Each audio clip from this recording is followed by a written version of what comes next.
The thing to keep in mind, like everyone, the middleman method sounds all peachy and cream. The thing you want to keep in mind is the government pays on net 30 terms, meaning they're not going to pay you until that go-kart gets there. Then you invoice for it once it gets there. Then you make your money. The strategy that I used in order to get around that is, one, I'm trying to get net 30 terms with my vendor. So I explained to them, hey, the government, they pay me on net 30 terms.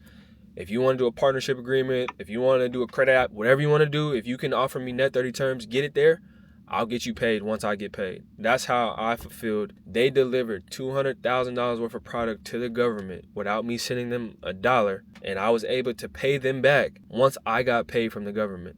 So it didn't cost me no money to get $200,000 worth of product to the government. If you can't get net 30 terms with your vendor, you're going to have to either have business credit, business funding, personal credit, personal funding, or you're going to have to use something called a factoring company, like companies that will loan you money like a lender, but they're going to charge you a fee for that. So that's going to cut from your profit. Quick follow-up question. Yeah. Have you ever seen anything higher than like a net 30, like maybe like net 60? Yeah, bro. I've definitely seen things higher than that. Like I said, I've had a contract where I was only able to bid 3 times in a year, and it probably took longer than 3 or 4 months for them to approve my invoice before. So only happened to me once, but I've had experience. So one thing to keep in mind is, like, all these agencies are very different. Like, they all get managed in different ways. Like, some agencies are chill, hella cool, don't gotta worry, get paid on time. Some of them, you gotta finesse them, you gotta work with them, you gotta send your invoice back and forth. It's just business, you know? Like, every client is different. Gotcha. All right, no doubt. And then lastly, subcontractor. A prime contractor hires you to perform the part of their contract. So subcontractor, meaning that the contract's not in my name and I'm marketing myself to these different prime contractors to help them fulfill their scope of work. So typically a lot of ways that this helps people is, like, for example, in Houston, they go by something called an MBE, Minority Business Enterprise Certification. They might have a goal on their projects where there's a 10% goal for you to subcontract to companies on this contract. So it's say a prime contractor won a $100,000 contract. Inside their contract, there's a goal of 10% of the funds need to be subcontract to an MBE certified firm. So $10,000 worth of work needs to be going to a certified firm, whatever that certification may be. I could show you ways where you can see who's interested in bidding on state and local opportunities. Like, say, hey, we're interested in bidding on this opportunity. I see you downloaded files from this opportunity. I know it has 10% WBE, Woman Business Enterprise goal. I'm sending you my capability statement. I'm a Woman Business Enterprise certified firm. I can help with X, Y, and Z of the scope of work. And that's how you're gonna kind of stack. This takes a lot of work. I don't like doing it that way because, I started my business that way, which is great. If you know somebody, or if you have a team and can develop a team to kind of mix and match and do multiple strategies, great. But I like the prime contract role and middleman role because I control the money. Question. Yeah, if you have those certs already at hand, though, does that apply? Because I'm working on getting those few certs, and one of them that you mentioned is the one that I'm getting right now too. Mm-hmm. So does that apply even if you're subcontracting and you already have it? Or does your subcontractor need to also as well have those certs? Yeah, so for me, when I have opportunities that I bid and there's an MBE goal, like if I'm not sure, like a lot of times I just say, hey, there's a 10% MBE goal, I am MBE certified. And I'll ask the question like, hey, if I'm already MBE certified, do I need to work with an MBE firm? I don't guess. I try to just ask the question to the contract manager and asking that Q&A to see what they prefer. Sometimes they might be cool with just, hey, you're certified. There's no reason to subcontract. That's it, know. So that's what I usually do. Okay, sounds good. Thank you. Yeah, no doubt. Where to find real contract opportunities, and hopefully we get enough time to go over some of these. I would love to show you guys that. So the main government contract site is going to be sam.gov. Sam.gov is where the main federal government contracting sites are. For Texas, ESBD is the state government site. For local cities, they have their own sites as well. So there's a lot of different sites. So like what I tell my students is, do your research, find you a pipeline of opportunities, sites. You'll do research and you'll find 15 different sites. But you don't want to be so overwhelmed. Find you what city you're working in, which is local government, your state site, and then federal. Because on federal, especially federal. If I click on, when I show you guys sam.gov, if I click all, you're going to have 200,000 different opportunities alone. How I search for opportunities is I just use the systems within sam.gov to make it smaller and smaller and smaller and smaller, and then I bid based on industries that I work with. In government contracting, the way the industries are set up, like the industries which you work in, is called NAICS, N-A-I-C-S, NAICS codes. The way you spell it, N-A-I-C-S, I put that in the chat. NAICS codes is how the government categorizes the different industries that you bid within. Janitorial services will have its own NAICS code. Landscaping has its own NAICS code. Project management has its own NAICS code. Pencils as a product has its own NAICS code, etc., etc., etc. So there's a list of NAICS codes, and what I tell students to do, go into Claude, go into ChatGPT, type what your experience was in your past, what you currently do, and what you want to get into, and tell it to find the NAICS codes for the information above. Another thing that people always ask me when it comes to experience, just because your business is newly started doesn't mean you don't have any past performance. Your experience as a person is still your personal experience that can be used as your business experience. Number one, so if you used to do engineering and you start this new firm, you worked on these different projects, doing design for those projects, your company has design experience. Another thing is when you're working with subcontractors, you guys are bidding together as one. So the way that it works is you use your subcontractor's experience as your experience. If you're doing a landscape project and they want you to have at least done 500,000 square feet of landscaping, if your subcontractor has done that in the past and they have, usually they're not even going to ask for proof, but if they have proof or they have past projects, that experience is my company's experience because they're going to be helping me fulfill the scope of work. So we are qualified to do this work. Question in the chat. Demirius. Yeah, I had a question. So I guess the state, like when you're setting up the business, the state that you register the business, is that, I know you mentioned you do business in Washington as well. Like, do you have to be registered with the same state to do the same local? Good question. So no, you don't. My Texas organization has a foreign license, a license to do business in the state of Washington. That's just from my experience. So for my Texas organization, I use my Texas address and everything and registered inside of Washington with that Texas organization to get a UBI, which is just a business license. So my Texas firm has a business license to do business in the state of Washington. Everyone always asks me, hey, how many students are successful?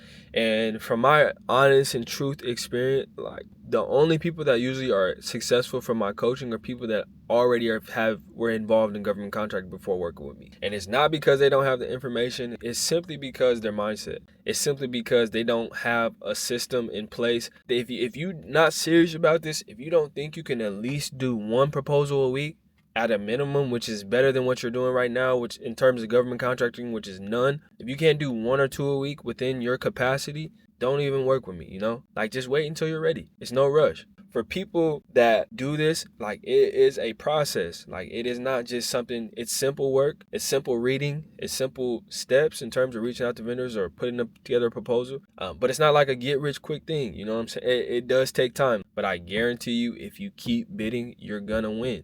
And that first win is gonna be enough to carry you through the rest. I went through college, I went through 22 years of life, never heard of it in my life. Come to find out, this is how your schools are built. This is how your roads are built. These are how your roads are cleaned. These are how your buildings are supplied with these are how these programs are run. Like, these are how these construction companies are making $40-50 million a year. It's through bidding government work. You only got to win a few. I think we had two questions. I seen Smitty, you had your hand up first, and then I'll go Emanuela.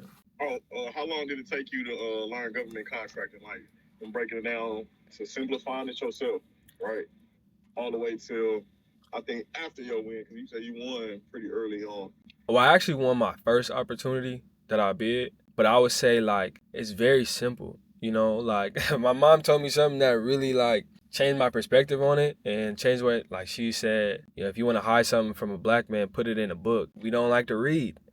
And that's all it is reading simple things. Like, once I break it down to you guys, what they're asking for is simple. They tell you exactly what needs to be inside your proposal and exactly how much information you need to put in there. They tell you the steps. You just got to read it. I learned it after, like, my first couple because the instructions are inside of the proposal. Manuela. Yeah, so my next question is like, how were you able to scale from just doing middleman and like the main owner of the contract while being the vendor? How were you able to scale that to get more writers and to get more people that would scout for subcontractors and all that?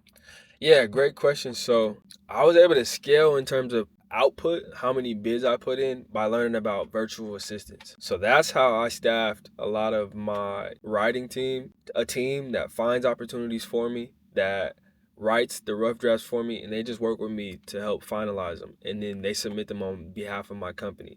This next slide, the mindset and reality of government contracting. The people who win aren't the smartest, they're the most consistent, and that's I'll stamp that. You can only control what you can control. I don't control the outcome of these opportunities. I control putting in good work. It's about being consistent and not getting so discouraged about the outcome. Just having the process and the knowledge to continuously do it is how you're going to win in this space. Manuela, go ahead. Whenever you're making your proposal, are you like, and you get awarded for a contract, right? Say you have a 2-year or a 5-year contract and it keeps getting renewed. What are the bases of those payouts, or are you including your bases and your demand in your proposal? So for instance, let's say you get awarded $1 million for the next year, but then it gets renewed for 2 years, right? Are you writing your demand saying, I would like the entire 1 million being paid directly? They tell you how you're paid from their payment terms, but if you have an option to extend, usually they'll put that, like how much is going to be in your proposal in that beginning year. So like you might have an opportunity where you bid, it's a 4-year opportunity, and they'll say, hey, how much are you going to charge for your first year? How much are you going to charge for year 2, year 3, and year 4? Meaning like, are you going to, because of, what's the word I'm looking for? Where like shit's rising every year. What's that called? Inflation. My guy, you're smart, bro. I know you went to private school. Because of inflation, are you gonna and keep in mind, if you don't have a plan for if things change, that comes out of your profit. They're not gonna, a majority of the time, you might come across a cool government that puts a change order in and puts an amendment in, but if you write and you submit, that budget you submitted is your budget. If there's an error in that budget, that comes out of your pocket. So if you didn't plan for inflation, if you didn't plan for materials changing, if you didn't plan for having to hire more staff in year 2 and 3 compared to year 1, that comes out of your budget. So you have to write that in your budget in the front end, and then their payment terms stay the same. Their payment terms are usually their payment terms. Hopefully that answers your question. Okay, so it takes time. Give yourself 30 to 180 days. Give yourself a month to 3 months to see if you like this stuff. Know your capacity. Know that if you're somebody who works a 9 to 5 and you have a kid and your kid doesn't get home until 6:30 and wind down by 8, and you only have a 8 p.m. to 10 o'clock window to do this work, keep in mind your capacity. Consistency beats hype. You don't need to be perfect. This is a big one for me. We're learning. It's supposed to be challenging. It's supposed to be confusing. Take the time to have the learning curve. On your first win, you're going to mess up. You're going to mess up. Learn from your mistakes. Last year, 2025, I lost $300,000 in contracts in 1 year. Still made half of them. But nobody wants to lose no bread. And especially not January of 2025. I had so many damn contracts, and I didn't learn about the virtual assistant thing yet, and I didn't really understand hiring yet, and I was primary contractor for all of these, and I'm still trying to bid at the same time. So now I'm trying to win more money and not managing the contracts I already have. And I lost a $100,000 opportunity from just not having the best quality of work, So I lost that opportunity. But I made mistakes in the beginning that I learned from. So again, you're not going to be perfect. You're going to have to learn. There's going to be a learning curve. Just be consistent. Do your research. Find strategies and mentorship to beat these learning curves. Know your numbers. Back your bids by research. Sometimes they'll tell you, hey, this is a project. We got a $100,000 budget. If you go over this by $1, your submission would be deemed as non-responsive. Sometimes they won't tell you a thing, and they expect you to have done your market research and be the subject matter expert and know what a good budget is, right? and think like an owner and think like an entrepreneur. So everyone who does government contracting online, and they're gonna have different strategies, right? So I take this government contracting stuff as an entrepreneur, as a hustler. I'm gonna think outside the box, and I'm gonna try to tap into as much as I can. Money green, no matter what it look like. And the government, they paying. You know what I'm saying? So I bid on tables, chairs, and stools. I bid on working with the juvenile. I bid on working with community. I bid on working with kids. I bid on janitorial services. I ain't cleaning up a thing, but I'm going to bid on it and set somebody up in place. I'm going to bid on landscaping opportunities. I'm going to bid in 3-4 hours outside of Texas, outside of Houston, and find a vendor that can get it done and be the one to make that bread, because somebody going to make it. They going to pay regardless. Somebody going to make it, and why not me? Question. Now is your time for Q&As as well. You don't have to answer this question if it's too personal, but how did you set up your business? Is your business sole proprietorship, or do you have like an S corp? My business is a LLC, and then we did a file 2553 for my business. Like it helps I'm able to submit my taxes as an S corp, even though my organization is structured as an LLC. Again, let me put a disclaimer. I'm not a financial advisor. I'm not a CPA. No, I'm gonna read about it tonight. Yeah. I was just curious. So, but just a disclaimer for everybody, just so I can say it, just so I'm not giving any legal advice or business advice. I'm not I'm not educated and certified in those things, but this is just my personal experience and what I do for myself. So, but go ahead. So my next question is, I'm still on this growing it wise. Are you hiring these people from international? Like, are you running payroll for them?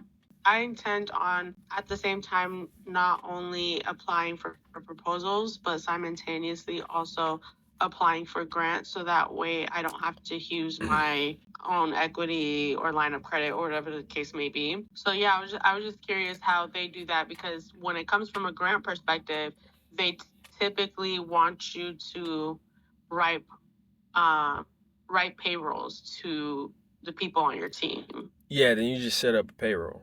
But I write grants as well. I haven't seen that on the grant side, where they ask for my payroll. I haven't personally seen that. So, but again, I haven't won a multi-million-dollar grant. So when you win more money, they ask for more. And when you bid for more money, they ask for more. Me bidding on $100,000 is going to look night and day difference from bidding on $1 million opportunity. So you could be right, but I just haven't bid on anything of that size where they ask for something like that. But then you just figure out what works for you. I would say like grants and contracts are very similar. The biggest difference is anyone can post a grant, and only federal, state, and local government can post a government contract. So I bid on both. Jeremiah, you got a question?